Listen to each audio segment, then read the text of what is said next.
Sir, முதலமைச்சர் மு.க. ஸ்டாலின் கொண்டுட்டு வந்த திட்டங்கள்ல எந்த திட்டம் மக்கள்கிட்ட ரொம்ப ரீச் ஆயிருக்கு, அதனால பெனிஃபிட் ரொம்ப அடைஞ்சிருக்காங்க மக்கள் அப்படிங்கிற மாதிரி எந்த திட்டத்தை சொல்லலாம்? இது தமிழ்நாட்டுக்கு மட்டும் இல்லை, உலகத்துக்கே தெரிஞ்ச திட்டம். மகளிர் உரிமை தொகை ரொம்ப அருமையான திட்டங்க இந்த திட்டம். ஏன்னா ஒரு காலத்தில் பெண்களோட பொருளாதாரம் அப்படின்னா பெண்கள் கையில் காசு இருந்தால் அந்த குடும்பம் ரொம்ப செழிப்பாக இருக்குமாங்க. இப்போ தலைவர் ஐயா ஸ்டாலின் ஐயா நம்ம வீட்டில் இருக்க பெண்களுக்கு இந்த மாதம் இந்த 1000 ரூபாய் கொடுத்து அவங்களோட பொருளாதாரத்தை முன்னேற்றிருக்காங்க. அது ஒன்று. ரெண்டாவது, முதல்லாம் ஒரு பேருந்துக்கு போகணும், அக்கம் பக்கத்தில் போகணும் அப்படின்னா வீட்டில் கணவர்மார்கிட்ட காசை வாங்கிட்டு அவங்க கொடுத்தா மட்டும் தான் போச்சு இல்லைங்களா?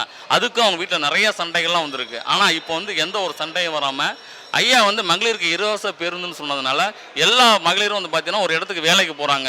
அதாவது ஒரு இடத்துக்கு ஒரு வேலைக்கு போனால் 30 நாள் கழிச்சு தான் சம்பளம் வரும். அந்த 30 நாள் தன்னுடைய கை காசை போட்டு தான் அவங்க பேருந்தில் பயணம் பண்ணணும். ஆனால் இப்போ அந்த ஒரு இதே இல்லை. அவங்க ஒரு மாதமும் இலவசமாக போயிட்டு வர்றப்ப அந்த காசில் குழந்தைங்களுக்கு தீனி வாங்கிட்டு வீட்டுக்கு தேவையான பொருளாக வாங்கிட்டு வராங்க. பெண்கள் எல்லாம் ரொம்ப சந்தோஷமாக இருக்காங்க. எனக்கு தெரிஞ்சு இந்த 2 திட்டங்களும் ரொம்ப அருமையான திட்டங்கள் நான் சொல்கிறேன்.